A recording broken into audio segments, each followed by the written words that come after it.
John chapter 6 is the account that You may be seated. that we're talking about this morning. It says, after this, Jesus crossed over to the far side of the Sea of Galilee, also known as the Sea of Tiberias. A huge crowd kept following him wherever he went, because they saw his miraculous signs that he had healed the sick. Then Jesus climbed a hill and sat down with his disciples around him. It was nearly time for the Jewish Passover celebration. Jesus soon saw a huge crowd of people coming to look for him. Turning to Philip, he asked, "Where can we buy bread to feed all these people?" He was testing Philip, for he already knew what he was going to do. Philip replied, "Even if I worked for months, we wouldn't have enough money to feed them." And then Andrew, Simon Peter's brother, spoke. "There's a young boy over there with 5 barley loaves and 2 fish. But what good is that with this huge crowd?" "Tell everyone to sit down," Jesus said. So they all sat down on the grassy slopes. The men alone numbered 5,000.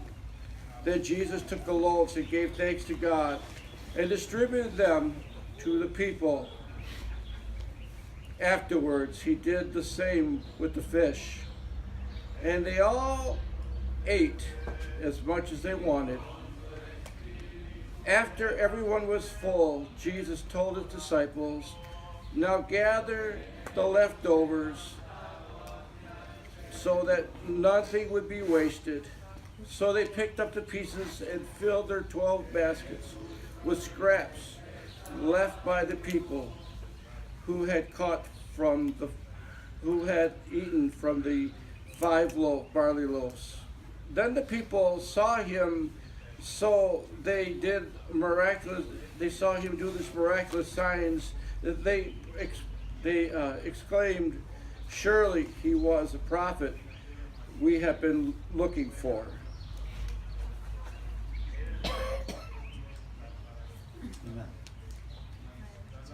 I'm going to read to you from John chapter 21, verses 4 through 12. Early in the morning, Jesus stood on the shore, but the disciples did not realize that it was Jesus. He called out to them, "Friends, haven't you any fish?" "No," they answered. He said, "Throw your net on the right side of the boat, and you will find some." When they did, they were unable to haul in the net because of the large number of fish. Then the disciple whom Jesus loved said to Peter, "It is the Lord." As soon as Simon Peter heard him say, "It is the Lord," he wrapped his outer garment around him, for he had taken it off, and he jumped into the water. The other disciples followed in the boat, towing the net full of fish, for they were not far from shore, about 100 yards. When they landed, they saw a fire of burning coals with fish on it, and some bread. Jesus said to them, "Bring some of the fish you just caught." Simon Peter climbed aboard and dragged the net ashore. It was full of large fish, 153, but even with so many, the net was not torn. Jesus said to them, "Come and have breakfast." None of the disciples dared to ask him, "Who are you?" They knew it was the Lord. In the first account of John chapter 6, the common answer came from Philip. There's 5,000 people. Where are we going to come up with enough food to feed them? And in the natural, that is the answer we all give when we're faced with something that's far greater than what we're looking for. It's the common answer we find in our Christian walk. When we see just what's around us and say, "I'm content with that. This is all I know is what I see." But then Andrew, Simon Peter's brother, had a small bit of faith. He says, "I agree with you that that's all we see," but he added this. He said, "There's a young boy here with 5 barley loaves and 2 fish, but what good is that with such a huge crowd?"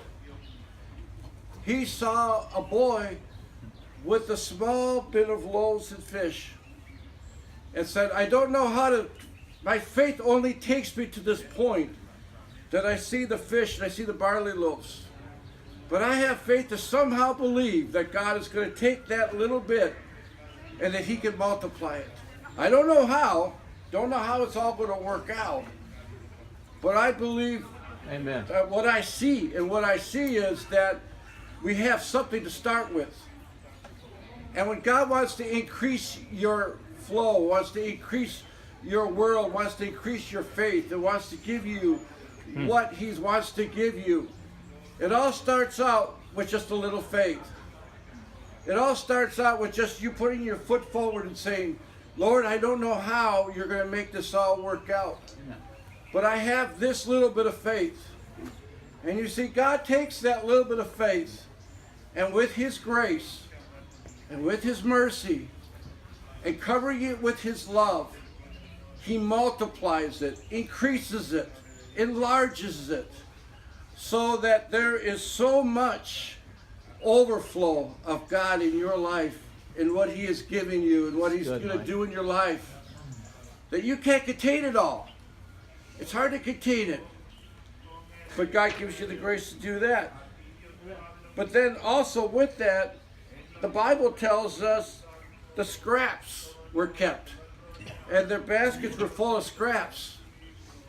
When God overflows your life with goodness, with prosperity, in your calling, and whatever God does, nothing is wasted in all of that. All of that goodness that God has for you, you collect it, you keep it, you might have to use it for another time, but nothing is wasted because it is absolutely divine from God. It is his grace, it's his mercy that he has poured and sown into your life. And what he wants from you is so much more than what you think you are. So much more than you think you can become. And God continually pours himself into you. And when there's an overload and there's just so much going on that you can't handle it all one time, God says, I'm going to collect all that. And then at another time when you're settled and you get all of that, I'm going to give you this extra increase so that you have it and that you understand it and you can proportionally use it and distribute it in the way that God would have you as you mature in him. So God wants to overflow you in his goodness. Thank you, Lord. He wants to overflow you in the prosperity that he has for you. And prosperity could mean something very personal and very unique for every single one of us. That may not be the same.